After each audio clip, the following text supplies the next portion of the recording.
ಯುಪಿವಿಸಿ ಪೈಪ್ಗಳ ಮೇಲಿನ ಪ್ರಕ್ರಿಯೆ. Procedure on UPVC pipe. UPVC ಅಂದರೆ ಅನ್ಪ್ಲಾಸ್ಟಿಸೈಡ್ ಪಾಲಿವಿನೈಲ್ ಕ್ಲೋರೈಡ್ ಪೈಪ್ಗಳು.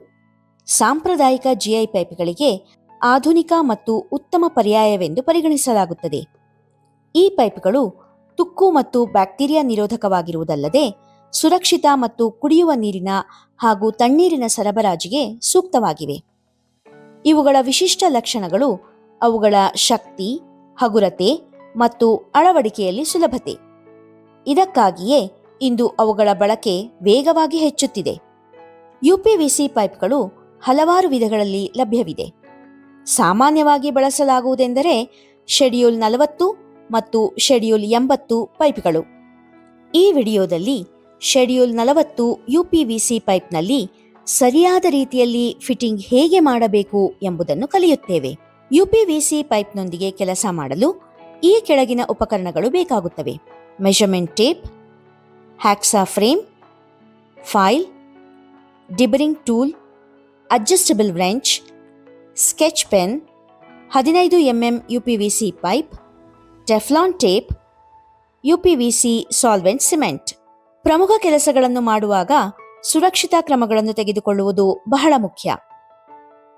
ಯುಪಿವಿಸಿ ಪೈಪ್ಗಳ ಮೇಲೆ ಕೆಲಸ ಮಾಡುವಾಗ ಸುರಕ್ಷತಾ ಶೂಗಳು, ಸುರಕ್ಷತಾ ಕೈಗವಸುಗಳು ಮತ್ತು ಸುರಕ್ಷತಾ ಏಪ್ರನ್ ಬಳಸುವುದು ಅವಶ್ಯಕ. ಈ ಸಂಪೂರ್ಣ ಪ್ರಕ್ರಿಯೆಯನ್ನು ಹೇಗೆ ಮಾಡಲಾಗುತ್ತದೆ ಎಂಬುದನ್ನು ಈಗ ನಾವು ತಿಳಿದುಕೊಳ್ಳೋಣ. ಪ್ರತಿಯೊಂದು ಸ್ಟೆಪ್ ಅನ್ನು ಗಮನಿಸೋಣ. ಮೊದಲನೇದಾಗಿ ಅಗತ್ಯವಿರುವಂತೆ ಯುಪಿವಿಸಿ ಪೈಪ್ ಅನ್ನು ಪೈಪ್ ವೈಸ್ನಲ್ಲಿ ಫಿಟ್ ಮಾಡಿ. ಮೆಷರ್ಮೆಂಟ್ ಮತ್ತು ಮಾರ್ಕಿಂಗ್. ಯುಪಿವಿಸಿ ಪೈಪ್ ಕಟ್ಟಿಂಗ್ ಮಾಡಲು ಅಗತ್ಯವಿರುವ ಮೆಷರ್ಮೆಂಟ್ ತೆಗೆದುಕೊಂಡು ಅದರ ಮೇಲೆ ಸ್ಕೆಚ್ ಪೆನ್ನಿಂದ ವೃತ್ತಾಕಾರದ ಮಾರ್ಕಿಂಗ್ ಮಾಡಿ. ಕಟಿಂಗ್. ಪೈಪ್ ಕಟರ್ ಸಹಾಯದಿಂದ ಮಾಡಿದ ಮಾರ್ಕಿಂಗ್ ಮೇಲೆ ಕಟಿಂಗ್ ಕಾರ್ಯವನ್ನು ಪ್ರಾರಂಭಿಸಿ. ಪೈಪ್ ಕಟರ್ ಅನ್ನು ಎಚ್ಚರಿಕೆಯಿಂದ ಬಳಸಬೇಕು. ಫೈಲಿಂಗ್. ಪೈಪ್ ಕಟಿಂಗ್ ಮಾಡಿದ ನಂತರ ಫೈಲ್ ಅಥವಾ ಡಿಬರಿಂಗ್ ಟೂಲ್ ಬಳಸಿಕೊಂಡು ಚೂಪಾದ ಮೂಲೆಗಳನ್ನು ತೆಗೆದುಹಾಕಿ. Solvent application. ಒಣ ಬಟ್ಟೆಯಿಂದ ಪೈಪನ್ನು ಸ್ವಚ್ಛಗೊಳಿಸಿ ಯುಪಿವಿಸಿ ಸಾಲ್ವೆಂಟ್ ಸಿಮೆಂಟ್ ಅನ್ನು ಪೈಪ್ಗೆ ಮತ್ತು ಫಿಟ್ಟಿಂಗ್ ಒಳಗೆ ಹಚ್ಚಿ. ಯುಪಿವಿಸಿ ಸಾಲ್ವೆಂಟ್ ಸಿಮೆಂಟ್ ಅನ್ನು ತೆಗೆದುಕೊಳ್ಳುವಾಗ ಮತ್ತು ಹಚ್ಚುವಾಗ ಅದನ್ನು ನಿಮ್ಮ ಮುಖದಿಂದ ದೂರವಿಡಿ. Push fit. UPVC solvent cement ಅನ್ನು ಪೈಪ್ಗೆ ಮತ್ತು ಫಿಟ್ಟಿಂಗ್ನ ಒಳಭಾಗಕ್ಕೆ ಹಚ್ಚಿದ ನಂತರ ಒತ್ತಡ ನೀಡುತ್ತಾ ಫಿಟ್ಟಿಂಗ್ ಅನ್ನು ಪೈಪ್ಗೆ ಫಿಟ್ ಮಾಡಿ. ಪೈಪ್ ಹೊರಭಾಗದಲ್ಲಿ ಉಳಿದಿರುವ ಹೆಚ್ಚುವರಿ ಸಾಲ್ವೆಂಟ್ ಅನ್ನು ಬಟ್ಟೆಯಿಂದ ಸ್ವಚ್ಛಗೊಳಿಸಿ. ಈ ಪ್ರಕ್ರಿಯೆಯನ್ನು ಪೂರ್ಣಗೊಳಿಸಿದ ನಂತರ ನೀವು ಈ ಕೆಳಗಿನಂತೆ ಪರಿಶೀಲನೆ ಮಾಡಬೇಕು: ಯುಪಿವಿಸಿ ಪೈಪ್ ಕಟ್ಟಿಂಗ್ ಸಮತಟ್ಟಾಗಿದೆಯೇ ಅಥವಾ ಇಲ್ಲವೇ ಎಂಬುದನ್ನು ಟ್ರೈಸ್ಕ್ವೇರ್ ಪರಿಶೀಲಿಸಿ. ಯುಪಿವಿಸಿ ಪೈಪ್ ಮೇಲೆ ಸಾಲ್ವೆಂಟ್ ಲೇಪನವನ್ನು ಸಂಪೂರ್ಣವಾಗಿ ಹಚ್ಚಲಾಗಿದೆಯೇ ಅಥವಾ ಇಲ್ಲವೇ ಎಂದು ಖಚಿತಪಡಿಸಿಕೊಳ್ಳಿ. ಪೈಪ್ಗಳು ಮತ್ತು ಫಿಟ್ಟಿಂಗ್ಗಳ ಹೊರಭಾಗಕ್ಕೆ ಸಾಲ್ವೆಂಟ್ ಅನ್ನು ಅತಿಯಾಗಿ ಹಚ್ಚಲಾಗಿಲ್ಲ ಎಂಬುದನ್ನು ಪರಿಶೀಲಿಸಿ. ಪೈಪ್ ಫಿಟ್ಟಿಂಗ್ನ ಪಾರ್ಟಿಷನ್ ವರೆಗೆ ತಲುಪಿದೆಯೇ ಅಥವಾ ಇಲ್ಲವೇ ಎಂಬುದನ್ನು ಮಾರ್ಕಿಂಗ್ ಮೂಲಕ ಪರಿಶೀಲಿಸಿ.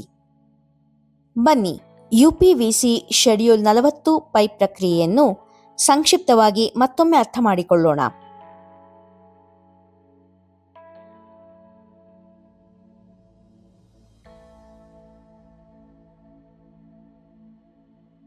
ಸಾರಾಂಶ. ಈ ವಿಡಿಯೋದಲ್ಲಿ ನಾವು ಕಲಿತದ್ದು ಯುಪಿವಿಸಿ ಪೈಪ್ಗಳು ಏನು ಮತ್ತು ಅವು ಏಕೆ ಉತ್ತಮ ಪರ್ಯಾಯ ಆಯ್ಕೆಯಾಗಿವೆ.